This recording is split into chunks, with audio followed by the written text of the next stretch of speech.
Welcome back to Analytical Strategy. Today we are going to be talking about 5 Survivor players who had a rocky start to the game. They gave off a bad initial impression to the other castaways, but they were able to turn their games around and become a dominant player overall. So Survivor often relies on making lasting first impressions to form solid bonds and alliances to progress further in the game. However, Survivor is also a game that can change at the drop of a hat, and being able to survive 3 more days can really give contestants a lot of time to maneuver and create a greater impression on the people in the game. Often when first hitting the beach, the game can be quite confronting. Some people want to play really hard from the get-go, some aren't used to the conditions, and some may be intimidated by the cameras. It can all add to being in a really difficult position overall, but these players were able to adapt and become forces throughout their duration on the show. So just before we get stuck into these contestants, just a massive thank you to everyone who has supported the channel so far. We look to provide our viewers with some really unique Survivor discussions, as well as a range of other distinctive content, so if you haven't already, feel free to check out our other videos and subscribe for much more content coming very soon. Thanks again, and let's get into these 5 contestants who have recovered from a bad first impression in Survivor. So firstly, we're going to be talking about Nick Wilson in Survivor David vs Goliath. So Kentucky Nick started off Survivor in game mode. He attempted to begin relationship building from the get-go and have a really laid-back persona when it came to doing work around the camp. He thought he would be able to get away with not putting in too much effort into the shelter and the other aspects of the survival component of the game. But this didn't go unnoticed by the likes of Carl and Pat, who were really gunning to take Nick out in the first tribal council they attended. Fortunately for Nick, Pat had a horrible back injury on the way back from the first immunity challenge, which required him to be medically evacuated. This resulted in the Davids not having to go to tribal council and potentially sparing Nick being the first vote out of the season. Nick was then able to adapt, being the middleman of 2 alliances on the next vote with his Mason-Dixon alliance member in Christian, and he really became someone who the rest of the cast wanted to work with throughout the duration of the game. Nick was able to skate all the way to the end and take out the win, which really added to the story of his poor first impression. It is difficult to say for certain whether Nick would have been voted off first, or whether it was a great edit to add to the arc of Nick's story.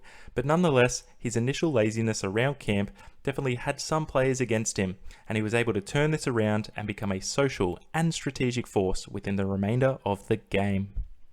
So up next, we're going to be talking about Cirie and her appearance in Survivor Panama. So Cirie is without question one of the best players to have ever played Survivor, and arguably the best player to never win the game. Now this didn't come with some hurdles when she first set foot on the island in Survivor Panama, as Cirie had no camp life experience prior to the commencement of the game. In combination with being put on a tribe consisting of only elderly women, Cirie was put in a difficult position from the get-go. This minimal experience, combined with her lack of athleticism in challenges, put her in the firing line at the very first tribal councils she attended. Cirie was able to escape this tribal through a combination of Tina saying that she did all the work, as well as Cirie using her social charm and effort to keep herself alive in the game.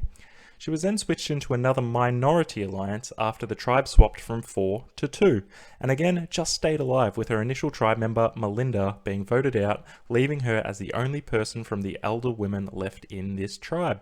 Thankfully, her tribe was able to then win a couple of immunity challenges, and from this point on, Cirie became the star of the show. She was able to infiltrate majority alliances. She created the 3-2-1 split vote system in one of the best moves ever, and she formed close bonds with people, which really turned her into this major threat in the latter stages of the game. Cirie really did go from this person who got off the couch to play Survivor to being in a position to almost win the game 3 times, and she really has been an inspiration to so many people in the Survivor community. She is a Survivor icon. She recovered from a difficult start, and she will go down in history as one of the top players of all time. So up next, we're going to be talking about David within Millennials versus Gen X. So as soon as David hit the beach, it was extremely obvious that he was well out of his element from the get-go.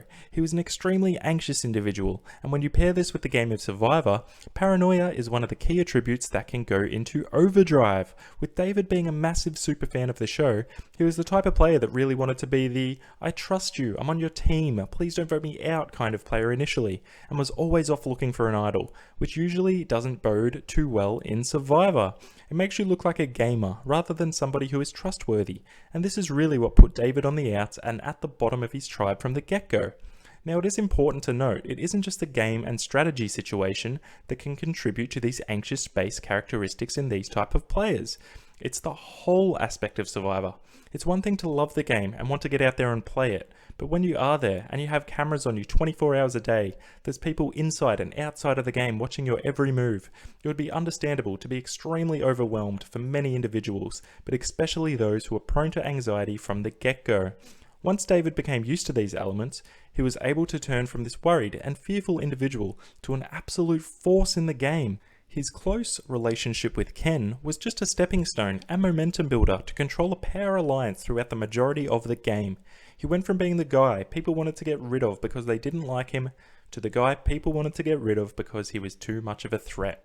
And he was one step short of being the winner of this season, and it was a really wonderful life-changing experience to see his journey from start to finish. So up next, we're going to be talking about one of the greatest runner-up performances of all time, and that is Dom. Now, the irony with the beginning of Dom's game is that he started on a season called Ghost Island, and Jeff's first words were, "One bad decision can haunt you forever."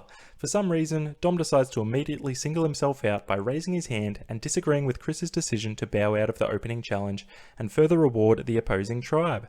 Now, I don't blame him with disagreeing with this decision, but it's the displaying of this disagreement so openly in the early stages of the game, which was really one of the only poor moves that Dom made within his time on Survivor.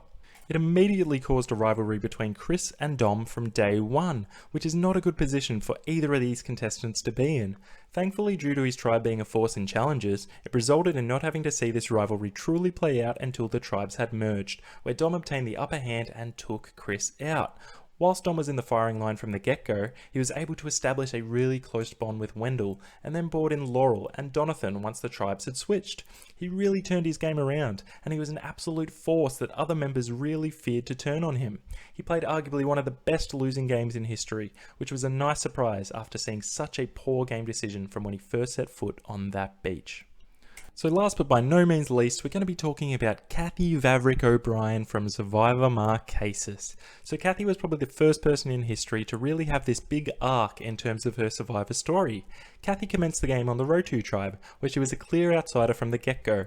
Within the early stages of the game, Kathy rubbed people the wrong way and at times was quite pushy about the other players' work ethic. Thankfully for Kathy, her tribe was dominant in the early stages of the game and she did not have to attend a tribal council before switching to Mamaru with Nalia and Pascal. Kathy was then able to make inroads with these two contestants in Nalia and Pascal and find her position in the game. She completely turned from her first impression, being involved in one of the most crucial moves really in Survivor history, dismantling the Rotu 4 who were running the game. This paved the way for the outsider alliances to become a crucial move in Survivor, and Kathy is a massive reason to thank for this. She turned around this bad first impression so much that she was asked back to be an all-star, and was running one half of the game with Lex until Boston Rob's infamous false promise, causing Lex and Kathy's downfall. Kathy to me is one of the most underrated players of all time, and although she is an old school player, I think she could do really, really well within modern Survivor. What other Survivor contestants can you think of that really struggled initially but were able to turn their games around? Do you have any interesting concepts that you would like me to discuss? Please put them down in the comments. Thanks again for watching, and please remember to subscribe for plenty more content coming very, very soon. This is Analytical Strategy signing out once again, and I'll see you on the next one. Bye for now.